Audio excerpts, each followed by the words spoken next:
The US election will soon have someone clinch the position of president in November. While a lot of the discourse has revolved around Donald saying Haitian immigrants might be eating pets and Kamala repeating how to be unburdened by what has been, one has to wonder what either presidential candidate would do for businesses in the US. So how business friendly are the Donald and Kamala? Take Kamala for instance. She was said to have proposed a substantial increase in deduction for taxes in small businesses from $5,000 to $50,000, calling it a tax cut for starting a small business.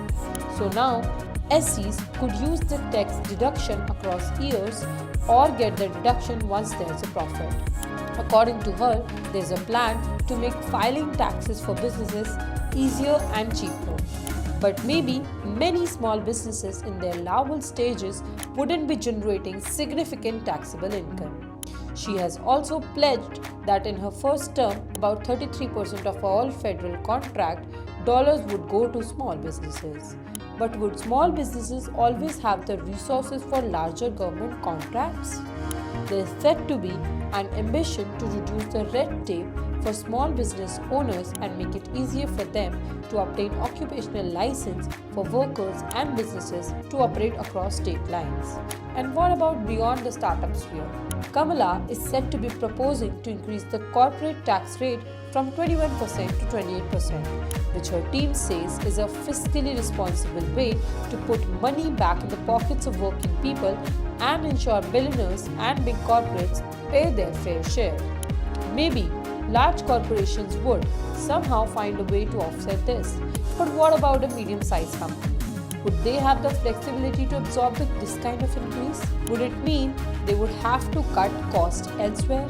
Conversely, in his first term, Donald was said to have slashed the corporate tax rate from 35% to 21%. And if he gets a second term, he has proposed going even further to make the tax rate 15%. Though, should the tax rate be a flat one across enterprises?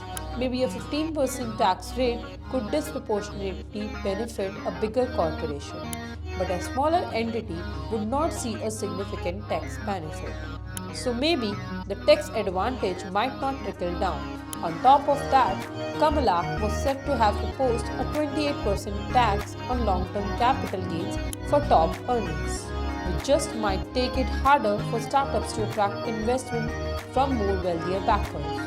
She also seems to be supporting anti-price gouging measures to combat inflation in consumer goods. For the consumers, that could be great, but that could suck for businesses in the US. This could be interesting, but what would constitute gouging and what would constitute price adjustments as a response to inflation and other factors? And what about tariffs? Donald has called tariffs one of his favorite words.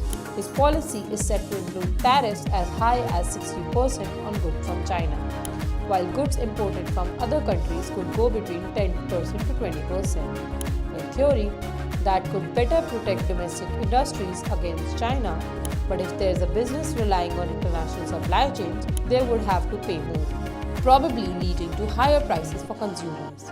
This is because it wouldn't be China paying the tariff, the company would have to pay the tariff before the product enters the market.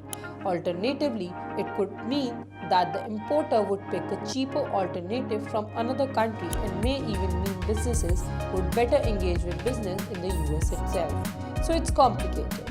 The Biden-Harris administration was said to have expanded access to capital for smaller businesses, providing loan guarantees to lenders in order to minimize their risk exposure, incentivizing them to provide funding. Plus, Kamala was said to have announced a policy to provide 1 million forgivable loans for black entrepreneurs for amounts up to $20,000 to start new ventures. It seems like Kamala's policies for when she could be president might be more beneficial for businesses that need help with early stage growth, trying to deal with entry costs and foster better financial pathways for new ventures. On the other hand, a Donald presidency might be looking to be more beneficial for established SMEs and corporations with lower tax obligations. If Donald's focusing primarily on reducing taxes, maybe the startup angle isn't benefited as much, as he may not be providing as much incentive for new players to enter the market. A lot of startups are about that high risk, high reward life. Lowering taxes might not mean that much for new entrepreneurs with speculative or untested ideas. And if high growth startups don't have the support, US innovation could fall behind. But while both Donald and Kamala have plans, or in some cases concepts of a plan, it's all about execution. What happens when the rubber hits the road? So what do you think? Would a Trump presidency be more beneficial for businesses in the US in the next years, or would it be a Harris presidency?